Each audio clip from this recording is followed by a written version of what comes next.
नमस्कार दोस्तों, मैं यश तिवारी। आप देख रहे हैं क्रिकेट फटाफट का 672वां एपिसोड। तो भैया आज 31 जुलाई की तारीख हो गई है और रोज की तरह आज भी आईपीएल के हवाले से दिन भर की 10 बड़ी खबरें, क्रिकेट एशिया कप और T20 वर्ल्ड कप को लेकर तमाम खबरें आपकी स्क्रीन पर परोसेंगे। एंड तक वीडियो को देखें, वीडियो को लाइक और शेयर भी कीजिए। अभी तमाम खबरें हर रोज सबसे पहले देते हैं, लाइक और शेयर तो आप कर दे। चैनल को सब्सक्राइब नहीं किया है तो भैया नीचे सब्सक्राइब का बटन है, हिट कर दो और बेल आइकन दबा दो। चलिए दोस्तों, शुरुआत करते हैं इस वीडियो के दिन भर की पहली बड़ी खबर के हवाले से। तो यार एशिया कप की स्क्वाड को लेकर शायद अब तक की सबसे बड़ी खबर है और इस खबर के लिए एक लाइक बनता है क्योंकि 8 अगस्त को एशिया कप की स्क्वाड का ऐलान होने वाला है। 8-9 अगस्त को बीसीसीआई की बैठक में एशिया कप की स्क्वाड का ऐलान होगा और केएल राहुल का सिलेक्शन कंफर्म्ड माना जा रहा है। तो ये अब तक की सबसे बड़ी खबर है कि फिटनेस टेस्ट अवेटेड है केएल का, बट रिपोर्ट्स कह रही है बीसीसीआई के सेलेक्टर्स के हवाले से कि केएल का सिलेक्शन एशिया कप स्क्वाड में जो 8 अगस्त को होगी होने वाला है। और एशिया कप के लिए एक लाइक जरूर बनता है। अगर आप चाहते हैं कि मैं रोज एक एशिया कप की वीडियो डालूं तो कमेंट बॉक्स में जरूर बताइए और इस वीडियो को लाइक कीजिए। आगे बढ़ते हैं, बात करते हैं दिन भर की दूसरी बड़ी खबर की। तो भैया संकेत टांडे ने कल हमसे एक सवाल पूछ लिया था और ये सवाल आप लोगों को बहुत पसंद आएगा। संकेत भाई ने सवाल पूछा था, why West Indies names is not printed on West Indies jersey in the series. अभी recent India West Indies T20 series चल रही है और वेस्ट इंडीज की जर्सी पर सामने बिल्कुल प्लेन है, कुछ भी नहीं लिखा हुआ है और वेस्ट इंडीज का नाम भी नहीं लिखा गया है। तो ऐसा क्यों है संकेत भाई? इसका जवाब सीधा है। सबसे बड़ी चीज और पहली चीज कि जब बायलैटरल सीरीज होती है तो सामने किसी कंट्री का नाम नहीं लिखा रहता है। इंडिया के आगे भी इंडिया नहीं बायजूस लिखा हुआ है, तो जो स्पॉन्सर होता है, प्रिंसिपल स्पॉन्सर, उसका नाम लिखा होता है। जैसे इंडिया के आगे बायजूस लिखा हुआ है, जो भी इंडिया का टाइटल स्पॉन्सर रहता है उसका नाम लिखा रहेगा। वैसे ही सेम वेस्ट इंडीज के साथ है। वेस्ट इंडीज का इस समय कोई भी प्रिंसिपल स्पॉन्सर है नहीं तो उसका नाम जर्सी पे है नहीं और इसीलिए भैया ये हो रहा है। अगर कोई प्रिंसिपल स्पॉन्सर होता तो उसका नाम होता।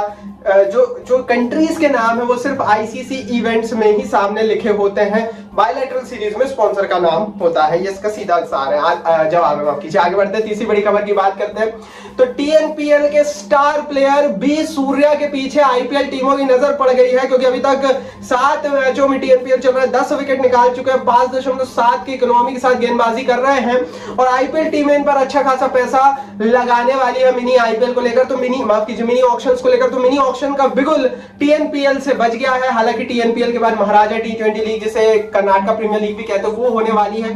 तो यहां से बहुत सारे 5-10 ऐसे प्लेयर्स निकल कर आएंगे और इन लीग्स के लिए भी एक लाइक बनता है। आगे बढ़ते हैं, चौथी बड़ी खबर की बात करते हैं। तो सुरेश रैना का क्या होगा रोल? सहारा कौशन ने कल हमसे सवाल पूछा था। आप भी अपने सवाल पूछे, नीचे कमेंट बॉक्स में अपना सवाल पूछ लीजिए। कल आपके सवाल का जवाब कल की वीडियो में दे देंगे। तो हमारे वीडियोस का हिस्सा बनिए। नीचे कमेंट बॉक्स में अपना जो भी क्रिकेट से जुड़ा हुआ सवाल आ रहा हो दिमाग लगाइए, पूछ लीजिए। तो सहारा भाई ने सवाल पूछा था, क्या रैना किसी टीम के कैप्टन बन सकते हैं जैसे कैप्टन इन पीवी या चेन्नई सुपर किंग्स को जरूरत है? तो भाई इसका जवाब है नहीं। और इसका कारण क्या है? इसका कारण यह है कि कोई भी टीम रैना को एज ए प्लेयर जरूर ले सकती है, चांसेस है, बट एज ए कप्तान नहीं लेगी क्योंकि रैना के पास बहुत ज्यादा समय नहीं है टीम को बिल्ड करने के लिए। और दूसरी बड़ी चीज, रैना इस साल ड्रॉप भी हुए थे तो रैना को एज ए प्लेयर एंट्री हो जाए, यही बहुत बड़ी बात होगी। तो मेरे हिसाब से कारण है कि समय नहीं है रैना के पास उतना कि वो किसी टीम को फुल्ली कैप्टन सर्व कर सके। बहुत दिनों से इंटरनेशनल क्रिकेट खेला नहीं है, डोमेस्टिक क्रिकेट खेलते नहीं है, तो वहां से कैप्टन की क्रेडिबिलिटी भी इनके पास से चली गई है। इस जमाने में गुजरात लॉयंस की टीम आई थी, आपको याद होगा, राजकोट बेस्ड फ्रेंचाइज की, उसकी कैप्टनसी की हुई है लेकिन उसमें बहुत समय बीत गया। 2016 2017 की बात थी वो।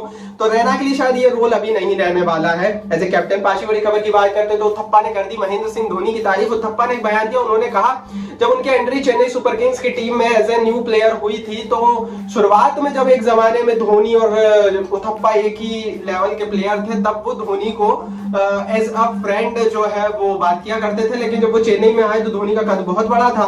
तो धोनी ने फिर उनसे बोला कि I am the same person, nothing has changed, मैं वही का वही आदमी हूं और उथप्पा तुम मेरे से वैसे ही बात करो जैसे उस समय किया करते थे 2000 में। तो ये धोनी का बड़प्पन है और उथप्पा ने इस बात की तारीफ की और शायद इसके लिए लाइक तो बनना चाहिए क्योंकि शायद धोनी उन खिलाड़ियों में से एक है जो बहुत बड़े हो गए हैं लेकिन शायद दुनिया की क्रिकेट में अपनी छाप भी छोड़ी, लेकिन जब गए तो पता भी नहीं लगा, रिटायरमेंट भी चुपचाप ले लिया। आगे बढ़ते भैया, बात करते हैं दिन भर की छठवीं बड़ी खबर की। तो यार T20 में अब जो जिस तरह से लीग्स आ रही है ना, उसमें अब एक बड़ी हुंकार यूएई ने भर दी है क्योंकि यूएई की शेखों की ललकार के आगे बीसीसीआई थोड़ा सा पीछे हट सकता है, आईपीएल की दिक्कत में पड़ सकती है। जनवरी में यूएई में इंटरनेशनल क्रिकेट T20 लीग्स होने वाली है और इस लीग में इस लीग से आईपीएल को बड़ा घाटा और बड़ा खतरा है। इसका कारण है कि यूएई की सरकार, यूएई की जो शेखों की सरकार है वो इसमें पैसा डालने वाली है। रिपोर्ट्स आर दैट कि भाई इस समय जो आईपीएल की सक्सेस है वो सिर्फ पैसे के कारण है। आईपीएल में बहुत ज्यादा पैसा है और विदेशी प्लेयर्स को बहुत ज्यादा पैसा मिलता है। इसके चलते पूरी दुनिया के बड़े बड़े टॉप विदेशी प्लेयर्स इस लीग में आकर आईपीएल में खेलते हैं। अब इसको ही कम्पीट यूएई कर देगा, क्योंकि अगर यूएई में शेख और यूएई की सरकार पैसा डाल देती है यूएई की इंटरनेशनल टी20 लीग में, तो वहां भी उतना ही पैसा होगा और इवन आईपीएल से ज्यादा पैसा होगा, क्योंकि यूएई के पास बहुत पैसा है।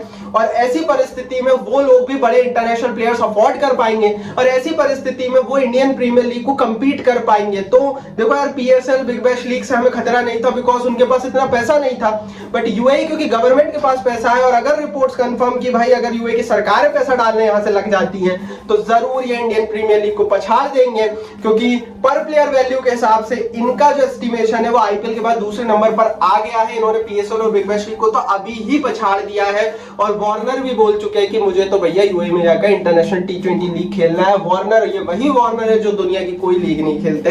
तो ये खतरा आईपीएल के लिए बनता जा रहा है। आगे बढ़ते हैं, साथ ही बड़ी खबर की बात करते हैं। तो इस खतरे से निपटने के लिए साथ ही बड़ी खबर है, क्योंकि बीसीसीआई और इंडियन प्रीमियर लीग की टीमें प्लेयर्स के साथ ईयरली कॉन्ट्रैक्ट कर सकती है। रिपोर्ट्स ये है कि जो टॉप इंटरनेशनल प्लेयर्स है, जैसे वार्नर हो गए, स्टोक्स आर्चर हो गए, जॉस बटलर हो गए, पैट कमिंस, मिचेल स्टार्क जैसे प्लेयर हो गए, क्विंटन डी कॉक जैसे, फाफ डू प्लेसिस जैसे जो नामी बड़े विदेशी प्लेयर्स है, रबाडा हो गए, इनके साथ ईयरली कॉन्ट्रैक्ट हो सकता है। ईयरली कॉन्ट्रैक्ट में होगा ये कि खिलाड़ियों के साथ साल भर का कॉन्ट्रैक्ट होगा, सिर्फ 2 महीने का आईपीएल का कॉन्ट्रैक्ट नहीं होगा और इन प्लेयर्स को दुनिया की दूसरी लीगों में खेलने से भी रोका जाएगा और उसी आधार पर इन्हें आईपीएल में और ज्यादा पैसे दिए जाएंगे।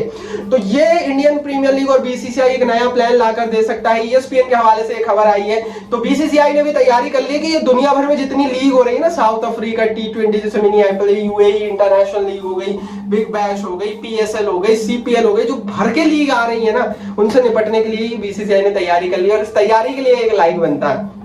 आगे बढ़ते हैं दोस्तों, यहाँ से बात करते हैं दिन भर की माफ कीजिए 9वीं बड़ी रिपोर्ट की। तो एशिया कप और टी20 वर्ल्ड कप की सेम स्क्वाड होगी। 8 तारीख को जब ऐलान होगा तो बीसीसीआई के सेलेक्टर से कंफर्म किया है कि जो एशिया कप की स्क्वाड का सिलेक्शन होने वाला है सेम ही स्क्वाड टी20 वर्ल्ड कप में खेलेगी।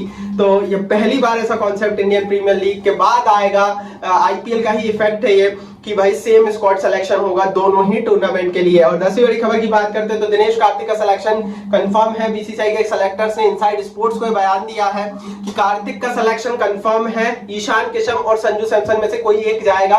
तो देखते हैं भैया कौन जाएगा। ईशान को जाना चाहिए, संजू सैमसन को? आप इस पर अपनी राय कमेंट बॉक्स में जरूर बताइए ईशान को जाना चाहिए एशिया कप में या संजू सैमसन को? ये थी दिन भर की 10 बड़ी खबरें। कमेंट बॉक्स में अपनी राय जरूर दीजिए। एमसीबी शॉट नया चैनल आ गया, डिस्क्रिप्शन बॉक्स में लिंक है, उसे भी सब्सक्राइब कीजिए और सवाल जरूर पूछिए कमेंट बॉक्स नीचे। और चैनल को सब्सक्राइब नहीं किया तो सब्सक्राइब का बटन नीचे क्लिक करके बेल आइकन दबाइए।